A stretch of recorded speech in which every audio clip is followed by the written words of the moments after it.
How's it going, guys? Coffee here. Today I wanted to go over the new build I've been working on, which is a Gemma 3 using Flame Focus. So this is built around using the new Flame Focus with the special supports on it. I will warn you now, this build is not necessarily cheap, though there's a few key items and you can basically get going with just those few key items, and to be honest, they're not that expensive compared to a lot of the things out there if you're trying to deal 30 billion damage and actually have some solid defenses to go along with it. So let's kind of jump into it, and here we go. So firstlings, we have two different versions of the tree. I haven't locked in which one's perfect yet. If you wait till by the time I post this video, I will have that posted by tomorrow morning as well. So before you go dive in, if you're already over level 90, you'll maybe want to wait to get the comparison of both, and then you can take it from there. So let's go over this version of the tree here, which is you are starting with Goddess of Deception. Here you are taking Affliction and Subtle Impact. You are basically just taking all of the damage, crit damage, and then damage over time and reaping here. Then you are taking Lich, you are taking Off the Beaten Track, and then your skill levels, skill effect duration, and then a little bit of sealed mana compensation, whatever you need to actually hit what you're trying to go for. Then you are taking all the resistances from here in Steel Vanguard, and you are taking the focus skill level and the extra damage and some defenses. So as you can see, this build is, again, it is focus skill damage, so this is what we are scaling and what we are scaling around. For the last tree, we are taking Warlock for dirty tricks mainly, as well as the Affliction effect here. So we're taking damage, Affliction effect, this additional damage to cursed enemies, and the curse effect, along with extra Affliction effect here. And that's basically all we need from there. You can take this last damage stuff here as you level up. I don't know if it's going to be better than other things, but you can if you want to. So this crit damage against ailment enemies is probably going to be better in the long run, but we'll have to kind of look at the crit damage or the numbers on it. I'll have to do the math. So for the slates themselves, I am running Open Wounds and Hair Trigger. Hair Trigger is we are getting Fervor because of our belt. And then Open Wounds is 125% crit damage against traumatized enemies. And the enemies will always be traumatized because of dirty tricks. And then we are stacking damage with our Flame Focus here, which allows us with Flame Focus Blast here.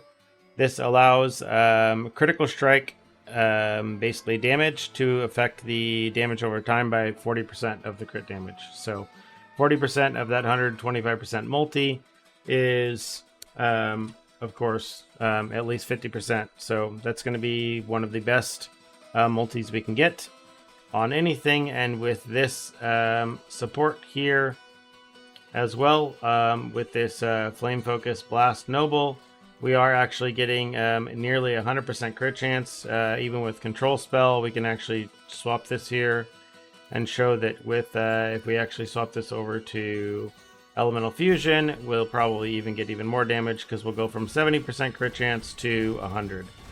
So we should be able to spike the damage even higher. Now that I look into it, looks like there's a little bit of ramp here while we wait for Affliction, but once we get that, we can actually spike our damage quite high here into the 30 mil or so. It looks like it pretty much does the same thing regardless. It kind of equals out with Elemental Fusion.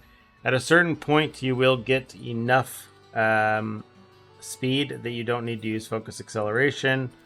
I think this might actually even come out ahead of this right now. So this is still a work in progress, so I will be working on this and be posting a lot of updates for this in the meantime, so just keep an eye out. And again, I'll be posting lots of videos, but if you did want to get started on this ahead of time, I'll show you kind of the gear so you guys know what to actually look for here as well. So in regards to the gear, early on right now we are just using a Hecate's with 2 curses on it.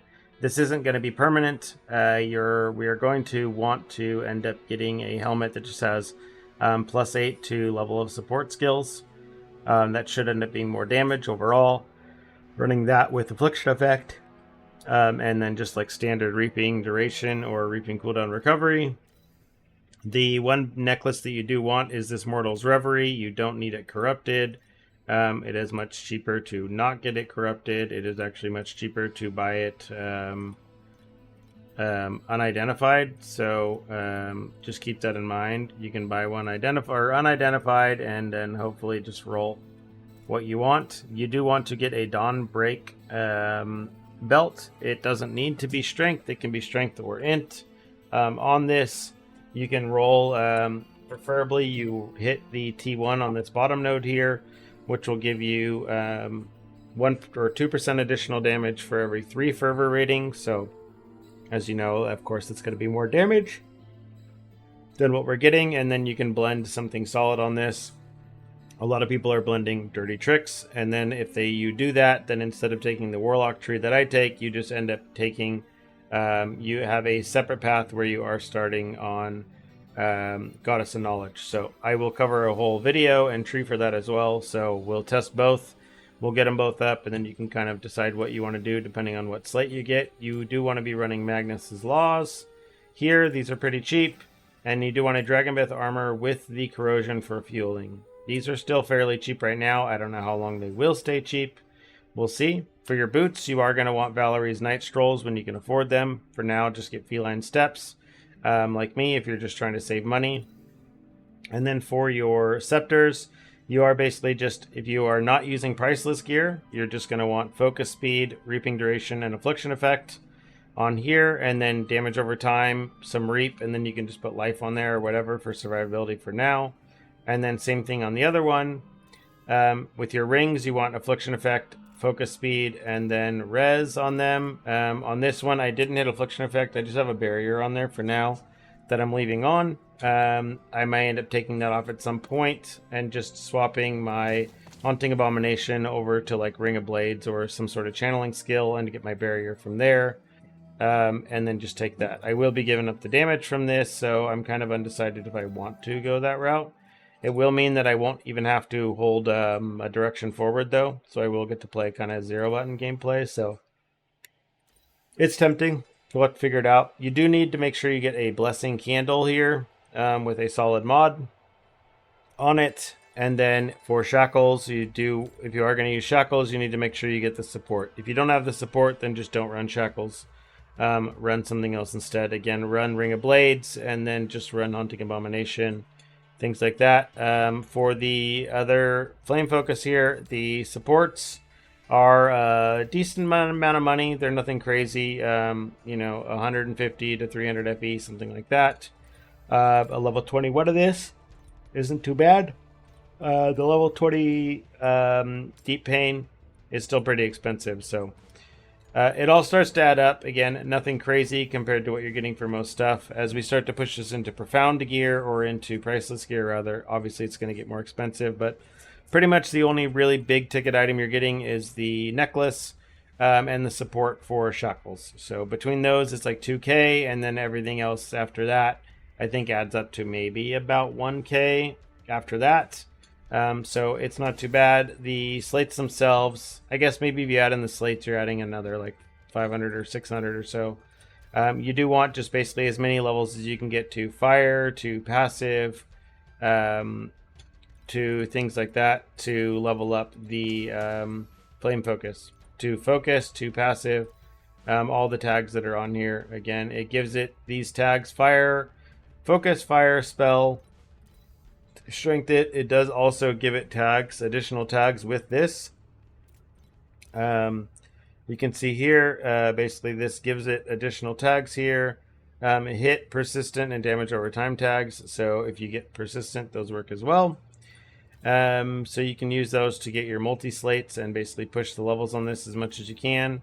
The second candle, if you're not using a Soul Eater candle for movement, you can just use something else. So yeah, let me go ahead and showcase what this kind of looks like in a map, and then I will leave you guys to it, and then we can get the other version updated as well, so you guys can kind of see what that looks like and then we will continue to push it further. I gotta make sure I don't accidentally level to 91 while I'm doing this, so bear with me if I okay, no, it was fine. I was like, if I actually start to get close, then I am just going to leave. For mapping, I would recommend just running the 2 affliction pets here, and then take off this last one if you don't have them, and I'm just going to run movement speed just because it is nice. As you can see, we just kind of run around, and everything kind of dies, which is really nice. We have a defense skill. We're not as squishy as we were on the other build, which is solid. So that is very nice. Let's go ahead and start this.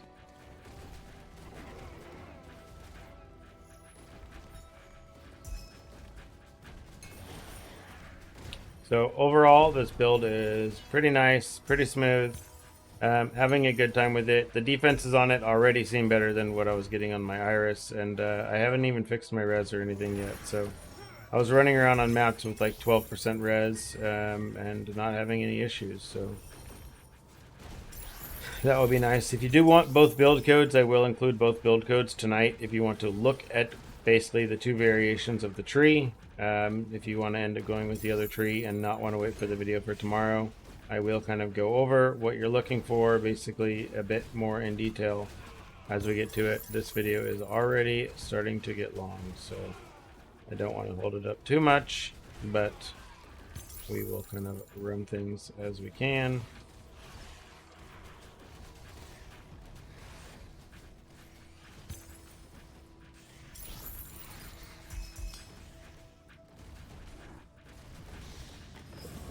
All in all, if you get tired of the slight delay for waiting for affliction, you can actually get something that will give basically instant 100 affliction effect as a kismet. For those who want it, you can do that. And that is completely up to you, though, if you want to go that route.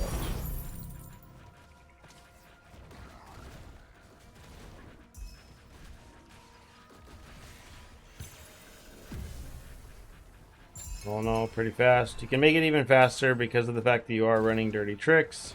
If you wanted to run something like a frostbitten belt or something instead, you can run some really crazy stuff to where you get to kind of snap around with frigid transmission if you really want to go wacky with it. So there are lots of cool options. I'm looking forward to kind of seeing what we can do with this character. But all in all, she seems pretty fun for a day 1 kind of start. Barely going into her and kind of seeing what we can do with it from there. So last thing, I didn't cover the candle or the slates or the memories rather. I didn't finish these yet. I basically just got reaping cooldown, recovery speed on everything, or affliction effect. Reaping cooldown recovery on this last one is too expensive, so I just went with a T1 affliction effect, and I'm happy enough with that. So you just run all of these second traits here, and then yeah, that's that. So if you have any questions, leave them in the comments down below, and other than that, see you in the next one.